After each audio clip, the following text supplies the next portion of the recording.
first, we've got some new information about the roadmap to easing lockdown that the Prime Minister is going to announce tomorrow. Downing Street has just revealed that there is a criteria of 4 tests that will determine whether the government will decide to move on to the next step of easing.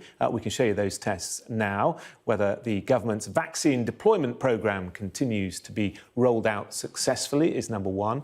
It will also require evidence that vaccines are effective in reducing hospitalisations and deaths among those who have been vaccinated. It will depend on infection rates, not risking a surge in hospitalisations that will put unsustainable pressure on the NHS. And finally, that the assessment of risks is not changed fundamentally by new COVID variants. Well, Sky's Sam Coates is still in Downing Street for us. Sam, it is very clear, isn't it? The Prime Minister is being extremely cautious. That's right, Jonathan. The speculation is over. We can now give you confirmed details of Boris Johnson's lockdown lifting plan that will be outlined tomorrow to Parliament. Now, this plan has 4 stages as well.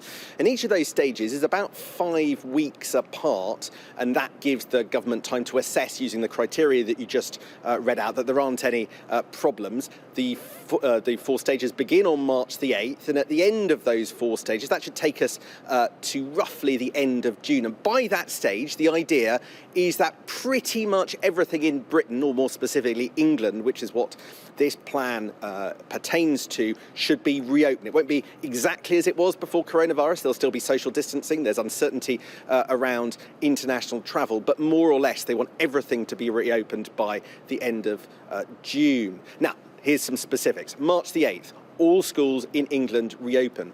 Also, you will be able to meet one other individual outside for social reasons. Now, at the moment, you can only do that for exercise, but from March the 8th, you can do that socially as well. Then, fast forward 3 weeks, March the 29th is the next point. At that point, quite a big change. One household will be allowed to meet another household outside anywhere. In other words, families will be able to meet each other potentially in private gardens. Also, the rule of 6 will kick in, so it's not 2 households, then up to 6 individuals. And the ability to meet in, particularly in private gardens, mean, whisper it quietly, the return of barbecues for Easter. At this point as well, March the 29th, you'll have tennis courts, basketball courts, other outdoor sports reopening as well.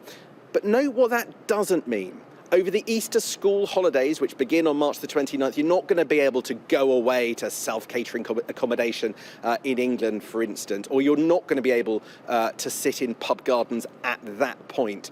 For that, you're going to have to wait for the next stage, which is roughly the middle of April. Now, Boris Johnson will set all of this out tomorrow, and then Parliament and the country will give its verdict.